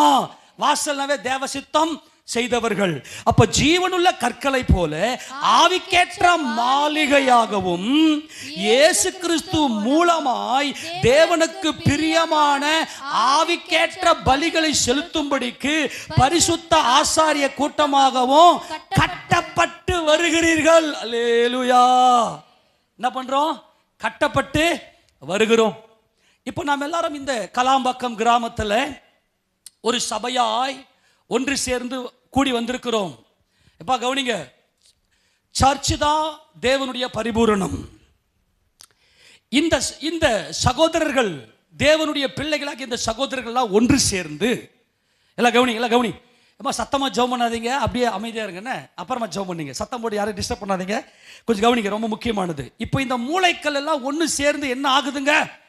தேவாலயமாய் சர்ச்சாக எழும்புகிறது. அப்போ நீ காண்கிற உன் தேவனிடத்தில் அன்பு கூறாவிட்டால், காண்கிற உன் சகோதரனிடத்தில் நீ அன்பு கூறாவிட்டால் காணாதிருக்கிற உன் தேவனிடத்தில் எப்படி அன்பு கூறுவாய்? இல்லை கவனிங்க, இந்த அர்த்தம் அந்த வசனத்தை வாசிப்பகலாம். 1 யோவான் நிருபத்தில் 1 யோவான் நிருபம் 4வது அதிகாரம் 20வது வசனத்தை வாசி. தேவனிடத்தில் அன்பு கூறுகிறேன் என்று ஒருவன் சொல்லியும் தன் சகோதரனை பகைத்தால் அவன் பொய்யன். தான் கண்ட சகோதரனிடத்தில் அன்பு கூறாமல் இருக்கிறவன் தான் காணாத தேவனிடத்தில் எப்படி அன்பு கூறுவான்? எப்பா சகோதரன் என்பது சர்ச். புரிஞ்சு போச்சா? ஜீவனுள்ள கற்கள் நாம் எல்லாரும். இப்போ இந்த பில்டிங் கட்டப்பட்டது இல்லையா, எந்த கல் அது தனியா இருக்குதா? எந்த கல் அது தனியா இருக்குதா? ஒன்னோடு ஒன்று இசைந்து இருக்கிறது, ஒன்றோடு ஒன்று இசைந்து இருக்கிறது. அப்போ நீ காண்கிற உன் சகோதரத்தில் நீ அன்பு கூறாவிட்டால் காணாதிருக்கிற என்கிட்ட நீ எப்படி அன்பு கூறன்னு சொல்ற? நீ பொய்யன் நீ. அப்போ தேவன் தெரிந்து கொண்ட ஒரு ஸ்தலம் இருக்கிறது. இது தேவன் தான் தெரிந்து கொள்ளுகிறார். இந்த ஸ்தலத்தை விட்டுட்டு எங்க போனாலும் இங்க நிறைய பிரச்சனைகள் இருக்குது. நம்ம போயிட்டு வெளியில போயிட்டு ஒரு இடம் வாங்கி நம்ம அழுக்கா போயிட்டு இதை விட பெருசா கட்டலாம்னா அங்க தேவன்லாம் வரமாட்டாரு. ஆமெனா? தேவன் தெரிந்து கொண்டு பரிசுத்தப்படுத்தி என் பிள்ளைங்க எல்லாம் இந்த இடத்துல ஒன்று கூட வேண்டும் என்று தேவன் தெரிந்து கொண்ட இந்த ஸ்தலத்துல மன உற்சாகத்தோட என் சகோதரர்களை நான் பார்க்க போறேன். நம்ம ஒண்ணு கொடுத்த நோக்கம் என்ன தெரியுமா? எல்லாருக்குள்ள யார் வாசமா இருக்கிறது? தேவன் வாசமா இருக்கிறார். அப்ப தேவனுடைய பிள்ளைகள் எல்லாம் ஒண்ணு கூடி என் சகோதரனை இன்னைக்கு பார்க்க போறேன், என் சகோதரர்களோடு ஒன்று சேர்ந்து என் தேவனை ஆராதிக்க போகிறேன் என்று சொல்லி ஒன்று சேர்ந்து வருகிற இந்த சபையில தேவன் வாசமா இருக்கிறார். அதனால தான் இந்த ஸ்தலத்துல நீ ஜெபம் பண்ணனா அந்த ஜெபத்துக்கு தேவன் வல்லமையாய் பதில் கொடுக்கிறார். எத்தனை பேர் புரிஞ்சு போச்சு? தனிப்பட்ட ரீதியில் உங்கள் வீட்டில் நீங்கள் மன்றாடி ஜெபம் பண்ணுங்க. அந்த ஜெபத்தெல்லாம் நல்லா பண்ணிட்டு நீங்கள் தேவ சமூகத்தில் அவரை நோக்கி ஒருமனப்பட்டவர்களை ஆராதிக்கும் போது அந்த ஜெபத்துக்கு தேவன் பதில் கொடுக்க அவர் வல்லமையுடன் இருக்கிறார். அப்படியானால் நீ காண்கிற உன் சகோதரத்தில் அன்பு கூறலன்னா, சபையில் நீ அன்பா இல்லைன்னா, சில பேரை பார்த்தீங்கன்னா சபையில் சேரவே மாட்டாங்க, வச்சு தனியாக நிற்பாங்க, பெருமை, தங்களுடைய பெருமையை நிலைநாட்டுவாங்க. நான் எவ்வளோ பெரிய ஆளு, எனக்கு எவ்வளோ வரங்கள் இருக்கு, நான் என்ன பண்ணுவேன், அதெல்லாம் கணக்கிலேயே வராது. சகோதரர்களோடு அப்படி இசைந்து இருக்கணும், அப்படி இணைந்து இருக்கணும். அவர் எல்லாம் ஒன்று சேர்ந்து இந்த ஸ்தலத்தில் வரும்போது அது தேவாலயமாய் மாறுகிறது. நான் மறுபடியும் சொல்றேன், பில்டிங் நமக்கு தேவைதான். தேவை எதுக்கு? ஒன்று சேர்றதுக்கு, இந்த இருக்கக்கூடிய இந்த இயற்கையிலிருந்து நம்மை பாதுகாத்துக் கொள்வதற்கு நமக்கு ஒரு பில்டிங் தேவை. ஆனால் அது அல்ல சர்ச். நம்முடைய ஒரு மனம், இந்த ஒரு மனதோடு தேவ சமூகத்தில் நிற்கிற இந்த ஜெபத்துக்கு தான் பயங்கரமான மகிமை. ஏனென்றால் இது பண்டிகை ஆசரிக்கிற ஒரு நேரம். எங்க அப்பா சமூகத்தை, இப்போ உதாரணத்துக்கு அப்பா இருக்கிறாருன்னா அந்த வீட்டுக்குள்ள இருக்கிற அந்த போஜனம் எப்படி இருக்கும்? விருந்து மாதிரி இருக்கும் இல்லையா? அப்பா நல்ல கறி சாப்பாடு, நல்ல ஸ்நாக்ஸு, பிள்ளைங்க என்னென்னலாம் கேட்குறது அப்பா வாங்கி கொடுத்துன்னு இருப்பார் இல்லையா? அதே மாதிரி தான் நம்ம எல்லாம் ஒன்று சேர்றது எதுக்கு அப்படின்னாக்கா, பண்டிகையை ஆசரிக்கிறதுக்கு, மன மகிழ்ச்சியை நமக்குள்ள பெருக்கிக் கொள்வதற்கு. ஆக தனிப்பட்ட ரீதியில் இந்த சரீரம் தேவன் தங்குற ஆலயம், இதை நான் தீட்டுப்படுத்த மாட்டேன், ஆமேனா, இதை நான் தீட்டுப்படுத்த மாட்டேன், இதை நான் பரிசுத்தமாக வச்சுக்குவேன் அப்படின்னு தனிப்பட்ட ரீதியில் ஆலயமாக இருக்கிறவர்கள் தான் அவர்கள் சபையில் ஒன்று சேர முடியும். ஒரு சில வசனங்கள் வாசித்து காட்டுற, அப்போ தான் நல்லா புரியும். எடுத்து வாசிங்க. சங்கீத புத்தகம் 135வது சங்கீதம், 135ஆம் சங்கீதம் 1 வாசிக்க பார்க்கலாம். அல்லேலூயா, கர்த்தருடைய நாமத்தை துதியுங்கள், கர்த்தரின் ஊழியக்காரரே துதியுங்கள், கர்த்தருடைய வீட்டிலும், நல்லா கவனிங்க, கர்த்தருடைய வீட்டிலும் நமது தேவனுடைய ஆலய பிராகாரங்களிலும். எங்க கர்த்தருடைய வீடு எது? ஆலயம் எது? அப்ப இதெல்லாம் தீர்க்க தரிசன வசனம். எல்லாம் கவனி, இது என்னதுங்க? தீர்க்க தரிசன வசனம். எல்லாம் ராமன் சொல்லுங்க, எது கர்த்தருடைய ஆலயம்? எனக்கு பதில் சொல்லுங்க, எது கர்த்தருடைய ஆலயம்? கர்த்தருடைய ஆலயம் எது? கர்த்தருடைய வீடு எது? தனிப்பட்ட ரீதியில் நான் கர்த்தருடைய ஆலயம். கையை உயர்த்தி ஆமென் சொல்லு. தனிப்பட்ட ரீதியில் நான் கர்த்தருடைய ஆலயம். எது கர்த்தருடைய வீடு? என் சகோதரர்களோடு அந்த அறிக்கை பண்ணியெல்லாம், என் சகோதரர்களோடு என் தேவனை உயர்த்துகிறேனே, என் தேவனை மகிமைப்படுத்து, இது கர்த்தருடைய வீடு. இந்த கர்த்தருடைய வீட்டில தான் தேவன் வாசமாயிருக்க விரும்புகிறார். ஆமேனா, ஆமேனா, புரிஞ்சு போச்சா? அப்ப நீ உள்ள வந்துட்டு நீ என்ன செய்யணும்? தேவனை மகிமைப்படுத்தணும். எனக்கு எத்தனை கோடி ரூபாய் கொடுத்தாலும் பரவாயில்லை, நான் வேலைக்கு வரமாட்டேன், அல்லது இந்த ஃபங்க்ஷன் வரமாட்டேன். ஏன்னா என் தேவனை ஆராதிப்பதற்கு என் சகோதரர்களோடு நான் இசையணும். என் சகோதரரோடு நான் இசைந்து என் கர்த்தரை கீர்த்தனம் பண்ண வேண்டும், என் கர்த்தரை நான் துதிக்க வேண்டும். கர்த்தருடைய வீட்டிலும் நமது தேவனுடைய ஆலய பிராகாரங்களிலும் நிற்கிறவர்களே கர்த்தரை துதியுங்கள். உண்மையான ஆலயம் யார் தெரியுமா? நீங்க ஒரு தேவனுடைய ஆலயமா இருக்கிறீர்கள் என்பதை எப்படி நம்ம கண்டுபிடிக்கலாம் தெரியுமா? நீங்க பரிசுத்தமா இருப்பீங்க. ஆமென் சொல்லுங்க. நீங்க எப்படி இருப்பீங்க? பரிசுத்தமா இருப்பீங்க. உன் சகோதரன், உன் சபையில் இருக்கக்கூடிய உன் சகோதரனுடைய பலவீனங்களை குறித்து நீங்கள் பரிதவிப்பீர்கள். அவர்களுடைய பலவீனங்களை குத்தி காட்டாம, நீ என்ன, நீ இந்த பாவம் செய்யற, நீ இதை எத்தனை பிரசங்கத்தை கேட்கிற, நீ இந்த பிரசங்கத்தை கேட்டு நீ மனம் திரும்பவே இல்லையே அப்படின்லாம் குத்தி காட்டுறது பேய். அது ஒரு உண்மையான தேவனுடைய வீட்டார். தேவனுடைய வீட்டார், இந்த தேவனுடைய வீட்டார் யார் என்றால், தன் சகோதரனுடைய பலவீனங்களை அறிந்து தன் சகோதரனுடைய பலவீனங்களுக்காக தேவ சமூகத்தில் மன்றாடுகிற மன்றாட்டு ஜெபம் இருக்குது பாத்தியா, அவர்கள் தான் தேவனுடைய வீட்டார். தேவனுடைய ஆலயம்தான் தேவனுடைய வீட்டாராக, தேவனுடைய சபையாக மாற முடியும். நீ ஆலயமா இல்லைன்னா நீ சபையில வர முடியாது. உன்னால அருமையா காரணம் சொல்லிட்டு எஸ்கேப் ஆயிடுவேன். நீ ஒரு ஆலயமாய் உனக்கும் தேவனுக்கும் ஒரு தனிப்பட்ட உறவு இருக்குமேனால் நீ சபையில அங்கமாய் இருப்பாய். கிறிஸ்து வரப்போறது சபைக்காகத்தான். ஆமென் சொல்லுங்க. இன்னைக்கு நிறைய பேர் சபையினுடைய மகத்துவத்தை தெரியாம சபையில ஒன்று கூடும் போது வீட்டில் இருப்பாங்க. சபை கூடி வருதலை சிலர் விட்டு விடுவது போல நாமும் விட்டு விடாமல், ஏனென்றால் தேவனுடைய சித்தமே மனுஷர்கள் மத்தியிலே அவர் வாசமா இருக்க அவர் வாழ விரும்புகிறார். அப்போ இந்த ஜீவனுள்ள கற்கள் எல்லாம் ஒன்று சேர்ந்து தேவனை துதிக்கிற அந்த துதியில தேவனுடைய மகிமை இறங்கி வருகிறது. இந்த ஸ்தலத்துல நீங்க பண்ற எல்லா ஜபத்துக்கும் கர்த்தர் பதில் கொடுக்கிறார். இதை நம்ம தொடர்ந்து பார்க்கலாம். இது ஒரு நாள்ல முடிகிற விஷயம் இல்லை. நம்முடைய அழைப்பு எவ்வளவு பெரிய அழைப்பு என்பதை நீங்கள் புரிந்து கொள்ள வேண்டும். டைம் ஆயிடுச்சு, நான் முடிக்க விரும்புகிறேன். ஆக தேவனுடைய வீடு, தேவனுடைய சபை, இதை மாத்திரம் உங்களுக்கு டிஃபரெண்ட் காட்டிட்டு நான் உங்களுக்கு அடுத்த பகுதிக்கு நான் கொண்டு போகிறேன். எடுத்து வாசிக்க போகலாம். அப்போஸ்தலர் நடவடிக்கைகளின் புத்தகத்தில் இந்த வார்த்தை இங்கே தான் முதல்ல இந்த டிஃபரெண்ட் காட்டுது. எடுத்து வாசிக்க போகலாம். 2ஆம் அதிகாரத்தில் சபை ஸ்தாபித்த அந்த நாளிலே, சபை ஸ்தாபித்த அந்த நாள் 2ஆம் அதிகாரம் 46ஆம் வசனத்தை வாசிங்க. அவர்கள் ஒருமனப்பட்டவர்களாய் தேவாலயத்திலே அனுதினமும் தரித்திருந்து வீடு. ஆமென் சொல்லுங்க. தேவாலயம் வீடு. தேவாலயத்துல ஏன்னா இஸ்ரவேல் ஜனங்கள் வருஷத்துல 3 தரம் அப்படி ஆண் மக்கள் எல்லாரும் எருசலேமில் சீயோன் மலையில கட்டப்பட்டிருந்த தேவாலயத்தில் அவர்கள் கால்கள் நிற்க வேண்டும். எப்பப்பா? புளிப்பில்லர் அப்ப பண்டிகை, அப்புறம் வாரங்களின் பண்டிகை, அப்புறம் குடார பண்டிகை. இந்த 3 பண்டிகையிலையும் இவர்கள் தேவனுடைய வீட்டில் நின்று ஆகணும்.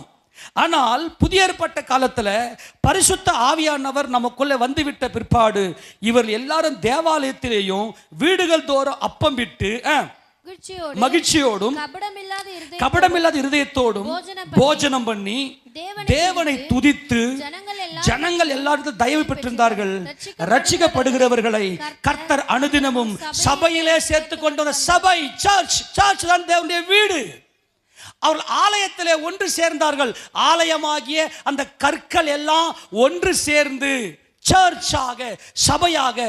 இப்ப கர்த்தர் ஆலயத்துல சேர்க்கல, சபையில சேர்க்கிறார். ஆலயங்களை ஒன்று சேர்க்கிற இடம்தான் சபை. ரட்சிக்கப்படுகிறவர்கள் என்பதுதான் ஆலயம். அந்த ரட்சிக்கப்படுகிறவர் ஆலயமாகிய அவரெல்லாம் இசைந்த ஒரே கற்களாய் அவர் என்ன பண்றாரு? சேர்க்கிறாரு. ஆமெனா? அப்போ உண்மையிலேயே தேவனுக்கும் அவர்களுக்கும் ஒரு தனிப்பட்ட உறவு. அவங்க ரட்சிக்கப்பட்டவங்க. இந்த பாவ சரீரத்திலிருந்து விடுதலை ஆக்கப்பட்டு தேவனை ஆராதிக்கிற அந்த ஆராதனைக்குள்ள இருக்கிற அவர்கள் எல்லாம் சபையில எக்லீசியா, அசம்பிளி, இந்த அசம்பிளியில அசம்பிள் ஆகி தேவனை ஆராதிக்கிறார்கள். அதனால தேவனை ஆராதிக்கும்படி உற்சாகமாய் இன்றைக்கு சபை கூடுகிறது. இந்த கூடுகையில என் தேவனை நான் ஆராதிக்க போகிறேன் என் சகோதரர்களோடு அப்படின்ற வாஞ்சியோடு உள்ள ஓடி வரல. உன் ஜபத்தை கர்த்தர் கூர்ந்து கவனித்து கேட்கிறார். ஆமேனா? உன் ஜபத்துக்கெல்லாம் கர்த்தர் பதிலை கொடுத்து உன்னை வாழ வைக்கிறார். நம்ம தொடர்ந்து கர்த்தருடைய நாமத்தை மகிமைப்படுத்த போகிறோம்.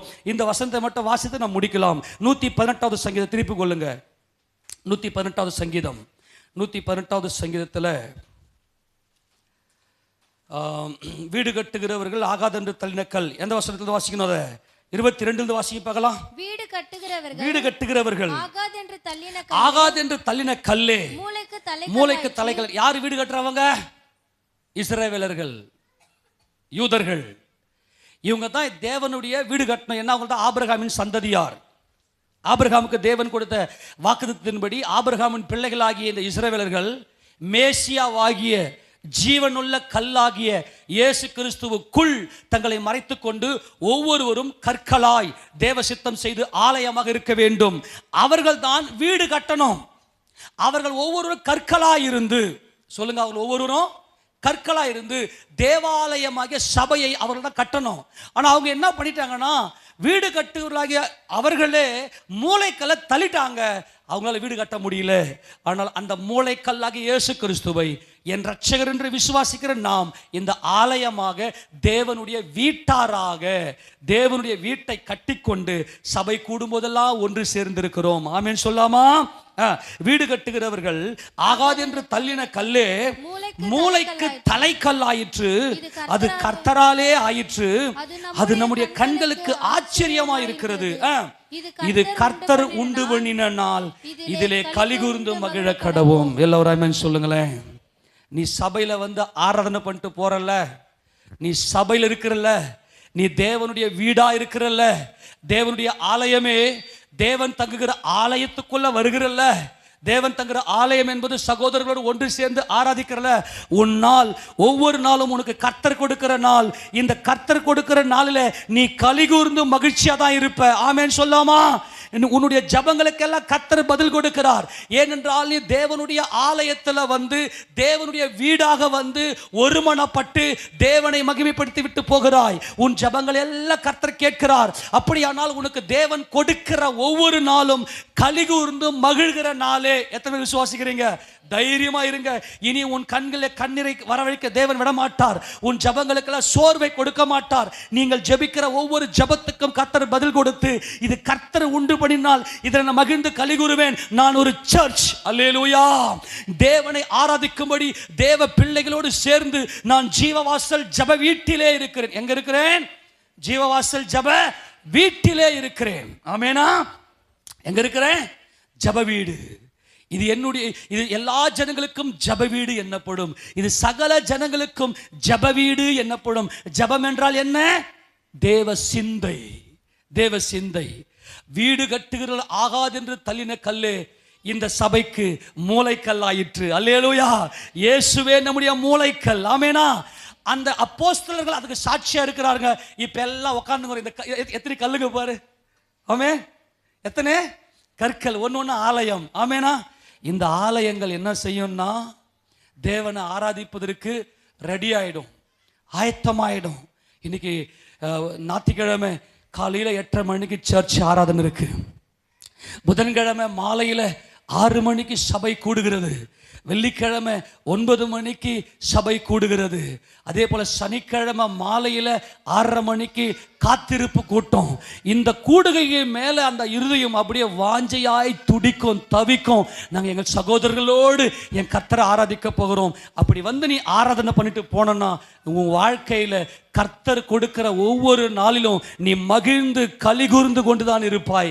எல்லா கரங்களை தட்டி ஒரு மகிமை செலுத்துவோமா தேவனுக்கு? இது கர்த்தர் உண்டு பண்ணின நாள், இதிலே கலிகூர்ந்து மகிழ கடவோம். ஏன் தெரியுமா? 25 வசனம் வாசிங்க பார்க்கலாம். கர்த்தாவே ரட்சியும், கர்த்தாவே காரியத்தை வாய்க்க பண்ணும். உங்களுடைய அத்தனை காரியங்களையும் கர்த்தர் வாய்க்க பண்ணுவார். ஏனென்றால் நீ தேவனுடைய வீடு, ஏனென்றால் நீ தேவனுடைய வீட்டார், நீங்கள் தேவனுடைய பிள்ளைகள், நீங்கள் எல்லாருமாய் தேவ சமூகத்தில் ஒன்று சேர்ந்திருக்கிற ஜீவனுள்ள கற்கள். ஆக ஒன்று சேருகிற இந்த ஆராதனையில் தான் உங்களுடைய கிறிஸ்துவ ஜீவத்தில் ஜீவனே இருக்குது. நீங்க பாட்டு சபை ஒன்று கூடும்போது நீ வீட்டில் இருப்பேன்னா, எதனா காரணம் சொல்லிட்டு நீ ஓடுவேன்னா, நீ சர்ச் அல்ல. முதல்ல நீங்க ஆலயமாய் மாறுங்கள். தேவன் தங்குகிற ஆலயமாய் நீங்கள் மாறுங்கள். அப்பதான் நீங்க சபையில ஒரு அங்கமா இருக்க முடியும். சகோதர சிநேகம் உங்களுக்குள்ளே இருக்கும். இன்னொரு ஆத்மாவோடு கூட இசைந்து இருப்பீங்க. யாராவது சபையில சண்டை யாருன்னா இருக்குதா? யாரு மேல கசப்பு இருக்குதா? அப்படி இருக்குதுன்னா நீங்க ஆலயமே அல்ல. ஏன்னா தேவ பிள்ளை, தேவனால் தெரிந்து கொள்ளப்பட்ட பிள்ளை. இந்த பிள்ளை மேல நீ இசைந்திருக்க வேண்டும். ஏனென்றால் கர்த்தர் நம்முடைய காரியங்கள் எல்லாம் வாய்க்க பண்ணுகிறார். அப்போ தேவனுடைய வீடாகிய இந்த ஜப வீட்டில் ஆலயமாகி நம்ம எல்லாம் ஒன்று சேர்ந்து வரும்போது இந்த ஸ்தலத்தில் அவர் மகிமையாய் வந்து நம்முடைய ஜபங்களுக்கெல்லாம் அவர் பதில் கொடுத்து அவர் நம்மை வாழ வைக்கிறார். அதனால கர்த்தருடைய சபையில் நான் இருக்கிறேன் என்பதுதான் நம்முடைய மனமகிழ்ச்சி. ஆமென் சொல்லாமா? நாங்கள் ஜப வீட்டில் நாங்கள் எல்லாரும் சபையாராய் ஒன்று சேர்ந்திருக்கிறோம். அதனால் தான் நம்ம எல்லாரும் ஒன்று சேர்ந்து கர்த்தருடைய நாமத்தை மகிமைப்படுத்தி கொண்டிருக்கிறோம். கர்த்தருக்கு சித்தமானால் தொடர்ந்து நம்ம என்ன பண்ண போறோம்னா, வருகிற புதன்கிழமை இன்னைக்கு இந்த சத்தியத்தை தியானம் செய்யலாம். ஏன்னா நேரம் ஆயிடுச்சு. ஆமேனா? ஆமேன் சொல்லாமா? அப்போ இன்னைக்கு வரைக்கும் என்ன புரிஞ்சுது? நான் ஒரு ஆலயம், நான் தேவனுடைய சபையில் இருக்கிறேன், தேவனுடைய வீட்டில் இருக்கிறேன். அது அர்த்தம் என்ன? என் சகோதரர்களோடு நான் இசைந்து என் பிதாவை ஆராதிக்கிறேன். அப்படி பிதாவை ஆராதிக்கும்படி இயேசு கிறிஸ்து நாமத்தில் வருகிற உன் ஜபத்துக்கு அவர் பதில் கொடுக்கிறார். ஆமென் சொல்லாமா? உனக்கு ஒவ்வொரு நாளையும் உன்னை கலிகூர்ந்து மகிழச் செய்கிறார். ஒவ்வொரு காரியத்தையும் அவர் வாய்க்க பண்ணுகிறார். அந்த வசந்த மறுபடியும் எல்லாம் சேர்ந்து வாசித்து நாம் முடிக்கலாம். 24-25 வசந்த வாசிங்க. இது கர்த்தர் உண்டு பண்ணின நாள், இதிலே கலிகூர்ந்து மகிழ கடவோம். கர்த்தாவே ரட்சியும், கர்த்தாவே காரியத்தை வாய்க்க பண்ணும். நம்முடைய அத்தனை காரியங்களையும் நம் கர்த்தர் வாய்க்க பண்ணுகிறார். நம்முடைய ஜபங்களுக்கு கர்த்தர் பதில் கொடுக்கிறார். உங்கள் கண்கள் பார்த்து கலிகூற போகிறது. ஆமென் சொல்லாமா? ஏன்? நீ சபையில் இருக்கிற. ஆமென் சொல்லுங்க. நீ ஒரு சபையில் இருக்கிற. நான் தேவனுடைய ஆலயமாகிய நான் தேவனோடு உறவில் இருக்கிற, தேவனை அப்பா என்று அழைக்கிற அதிகாரத்தை பெற்றிருக்கிற நான் சபையிலே இருக்கிறேன். அல்லேலூயா! எல்லாருமே முழங்கால் படியிட்டு, அன்புள்ள ஆண்டவரே, இது கர்த்தர் உண்டு பண்ணினால் இதில்